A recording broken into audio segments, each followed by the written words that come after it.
Okay, in this tutorial I'm going to show you how to add green screen content over video that you take with your mobile phone. And doing all this editing right from my iPhone, I'm going to use the app called Video Leap. As you can see right here, I downloaded this for free off of the App Store. So let's go ahead and open it up and I'll show you what I'm talking about. Okay, so the first thing we're going to do inside of Video Leap is start a new project, and I'm going to select this button right here, the plus button, to add my first scene. So I'm going to go through and I've just taken some video from the office park here, and as you can see there's really nothing much to it, but I am going to try to get my shot as steady as possible when I'm shooting this. Okay, so once I have my shot in, this is where I can start to get into some magic. Video Leap has, as part of their free app, has this mixer tool. You can see there's the glyph button right there. We're going to go ahead and tap that, and that's going to allow us to add green screen content overlaid on top of the video that I took with my phone. So as you can see here, I've actually captured some content, and it was sort of placed rather small. So first I've had to rotate it to the correct orientation, and now you can see that I have enlarged it. That's done simply with a pinch gesture, just like you'd enlarge a photo. You can see I've taken some green screen content that I found on YouTube, and how I captured this was via the screen recorder extension on iOS 11. All right, so I navigated to YouTube, and this content is available for free, and I've captured it, and you can see that I've done my best to try to get this to be as full screen of a capture as possible. So I actually went into full screen mode with the YouTube app, or in this case I actually used the YouTube website and just used the QuickTime full screen controls, or the video playback full screen controls. So now I'm going to go forward some more here, and you can see I'm doing some splitting and I'm reviewing this clip. There's more magic to be demonstrated here though, and Video Leap lets you do this cool effect with chroma key masking. So as you can see, I'm trying to get my shots sort of trimmed down before I add the chroma key, and now I'm starting to navigate the bottom toolbar. You're going to see this chroma key pop up, and there I select it. So I'm going to go ahead and draw an arrow to this and circle it. Here is my chroma key glyph button, and I'm going to go ahead and select that, and then you can see that I have threshold and spread. I'll keep an arrow pointing here so you know what I'm talking about, and I'm going to go ahead and adjust those according to taste. So in this case you'll see me tweak quite a bit just to see what looks right. I also tried playing with some of the blend modes that Video Leap offers, none of which really got me the results I was looking for. But let's go ahead and move forward. As you can see, I've just done some readjusting, and I'm trying to find the right positioning for this particular dinosaur.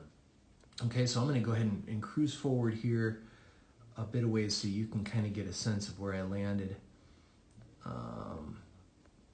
In this particular video, you can see I'm still tweaking.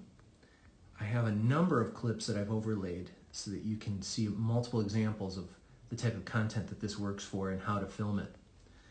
I didn't use a tripod or anything on these clips. I just went outside and just tried to hold as still as possible as I recorded, but I also tried to keep in mind what sort of composition I wanted to make, and in this case I already had looked at what dinosaurs were available to me. So let's go ahead and clear this. So I added another overlaid clip using the mixer. I'll show this one more time. This mixer button, I tapped that, it pulled open a little selector so that I could choose the right clip. So let's go ahead and progress forward here. Now I have a raptor that I have coming from off the camera, and I'm going to go ahead and cruise forward here because a lot of this I think you'll appreciate where I landed, but you can see that it's a process and that you do want to go ahead and try as many different variations as you can until it looks right. You can see here I was having issues making sure that it originated off camera, so that it has a more convincing look, for as convincing as this type of content can be. All right, so in this case, what I've tried to do is actually match the pacing of the car. So the dinosaur is actually going to appear to be chasing the car, so that there's something a little extra visual there as a storytelling device. So let's go ahead and move forward some more. So now I clipped to that particular clip. One of the things that you can do, or actually split rather, I'll go ahead and back up and show you this, because it's something I've done a number of times here, and I think it's worth calling out. It's not obvious in this app how to do splits, but if you make a selection, so first, by default, clips aren't selected in Video Leap. You navigate through and you have a number of controls that aren't specific to a clip.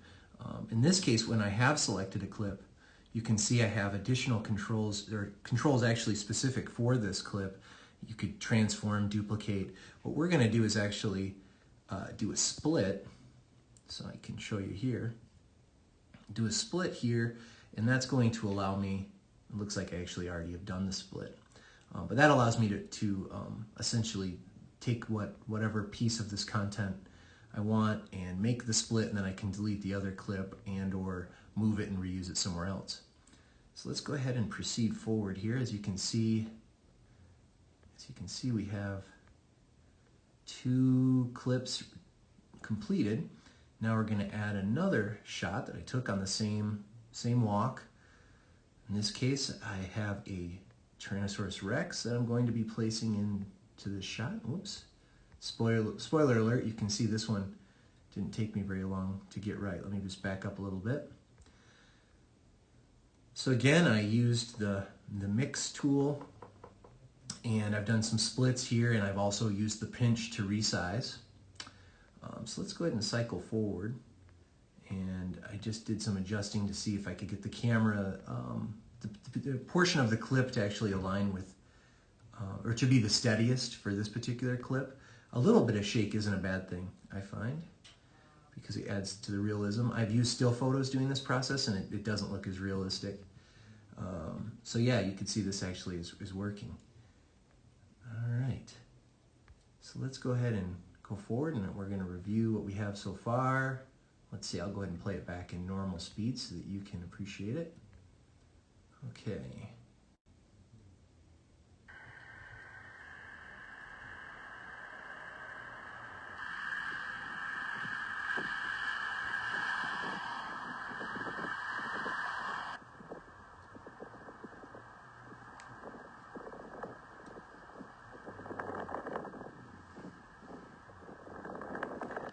Okay, now you can really tell, and it looks like we're going to need to do a split there, so you'll get to see me do this split. Or actually, in this case, I'm actually using the trim control inside of Video Leap, and that just trims the, you can trim either the beginning or the end. In this case, I'm just trimming the end.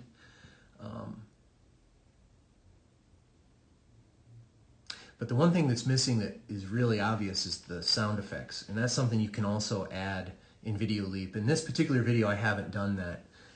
But that's something that's pretty easy to do. You can actually see the control is a top level control, or I guess it's not top level in this case.